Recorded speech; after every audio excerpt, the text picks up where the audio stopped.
So also, RJ, you are a huge Sure. Buffalo Bills fan. Well, now I feel comfortable saying that. You go back probably, let's see, I'll be 41 in June. Puppy. And yeah, no kidding. Well, but see, this is the thing though, George. This is the thing. I grew up outside of Buffalo. So I grew up in the heyday of the Buffalo Bills in the 90s when they were going to 4 straight Super Bowls. Yes, I know they lost them all. I completely understand what you're saying. You haven't told me anything I haven't heard over the last 30 years. Um, Okay, but here's my thing. I grew up in Cheektowaga.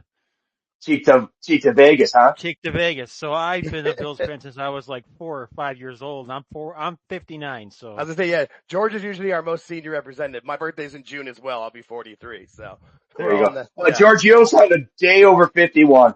thank you. He has an active day over 55. Just kidding, George. Hey, you're only as young as you feel, right? Yep. Yeah, I had season tickets for all those years they went to the Super Bowl, so I know all the stories. So Yeah, that's we've got a lot of good stuff. what I figured we'd do maybe for the first little 10, 15 minutes here is talk about the Sure. Bills draft and then work our way into the Tony Khan hug in the draft and then go back to wrestling.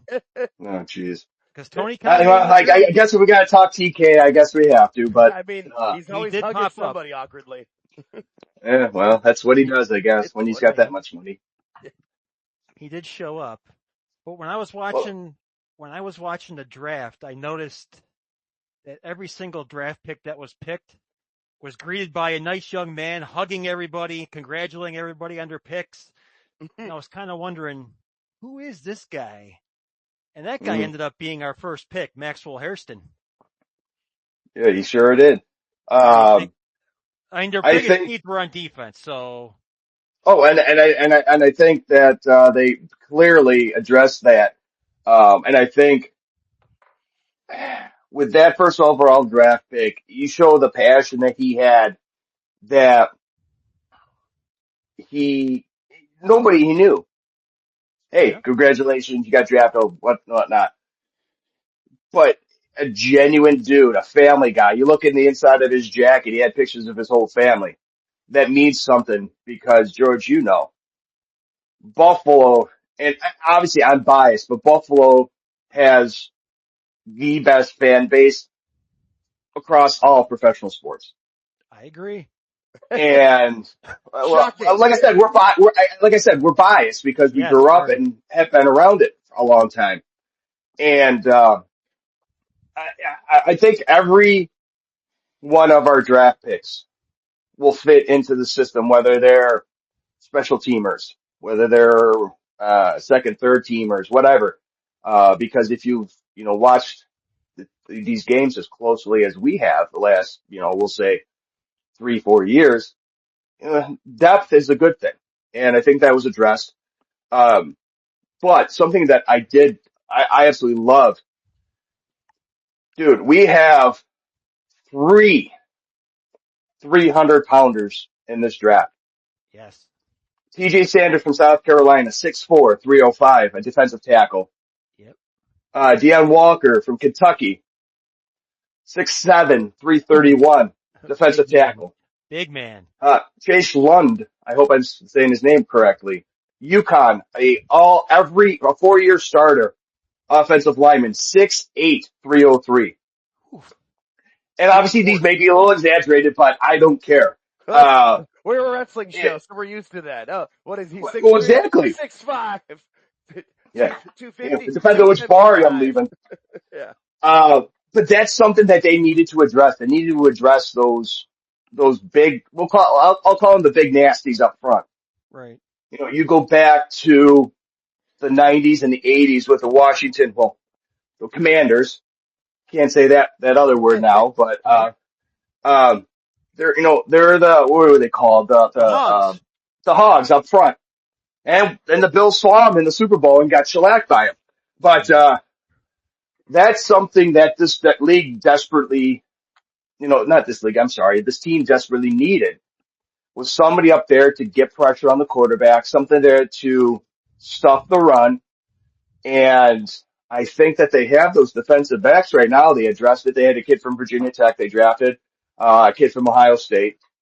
And they have a lot of those unrestricted free agents that they're going to be inviting to minicamp. So, I would have liked to see him get another, receiver outside of who they got. But, Yeah. it's one of those things. Josh Allen, you got the reigning MVP, and, uh, he'll do wonders. It's one of those things where, I got a 13-year-old son, and he's growing up, not knowing how, how defeated you can feel when you lose 4 straight Super Bowls. Good for him. He has witnessed, with me the 13-second game. And at that time, he legitimately was bawling. They lost. I said, buddy, if you're going to be a Bills fan, you got to, you got to know how to, deal with losing, because, at that time, it was freaking, because you had to go through Kansas City. And, it, it, I always say this is our year because I want to be optimistic, but, I will say this much. I think the AFC East is our division to lose. However, one team, and I hate saying this, I really, truly hate saying this, but the New England Patriots will give the Bills a run for the division this year. And I hate saying that because Tom Brady, blah, blah, blah. Granted, if he was on my team, I'd absolutely love him. I know that, but they improved. And as much as this pains me even more to say, the signing of Stephon Diggs to that program, that team was good because he can develop, that offense. And Drake May, I said it last year, Drake May was, one of those quarterbacks where he was dropping dimes on the Bills with scrubs. And he look what he did for Josh. Right. And, and they only got better. I think Vrabel is going to, he's a man's man. He's a coach's, he's a player's coach. Right. However, they're not the Buffalo Bills. So sorry. Coffee's for closers, guys. However, RJ, I do live in Arkansas now, and we did not mention their 3rd-round pick, who is the steal of the draft, in my opinion. Landon Jackson from the University of Arkansas. He's a Razorback, and people here love this kid. He's such a good kid. He does all sorts of stuff for the community. He is going to fit into Buffalo, and I'm just going to say it. Fans in Buffalo are going to love him, and he's going to be great. I know you guys don't know him too much, but I do because I'm down here. And you will see. He will be a Buffalo Bill, heart and soul. Watch. Well, and it goes to show you with a lot of the players that get drafted do this, but the emotion over the phone when Brandon Beane was calling him and saying that he was drafted to the Buffalo Bills, and it was the 3rd round, 72nd overall pick, Right. and dude's a beast, man. Even I talked about guys being 300 pounds. Dude, this guy's a biscuit shy away from 300 pounds. He goes up to, he'll go up the Anchor Bar, have about a dozen wings, and they'll be up to 300. But the dude's a big dude. That's what this team needs. He's 6'6". All these other guys between 6'4" and 6'6". Josh Allen 6'5". They need some big boys up front. And, on both sides of the ball. And it will be interesting to see how he will adjust to the speed of the NFL, whether they will keep him at a defensive lineman, at a defensive end, an edge rusher, a linebacker. He's an agile dude. From what I've seen, because I went back and looked on YouTube and through a few of the pictures or the videos that you've seen online. And when you play in the SEC, man, George, living down there, that is, I'll go out and it's the best conference in the country. Easily. It goes to show you it doesn't matter if you're, forgive me, if you're Arkansas or if you're Alabama. Ooh. They're coming to play. They're coming for your throat. They're going to stomp on you. And when You were part of the All SEC team in 24, second team. And that goes to show you that he ain't no slouch. Oh, he's awesome, dude. I'm telling you, people down here love this kid. And I'm happy he went to Buffalo. I really am. But yeah, top to bottom, it was, What's your I was overall grade?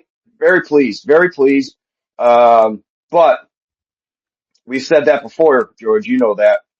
Yeah. And I think that, it's a put up or shut up year for the Buffalo Bills. So overall grade on the draft, what do you think? I will never ever, and this even goes for professional wrestling. You can go to the Dave Meltzer 5-star rating BS or whatever, but, I'll say a solid B.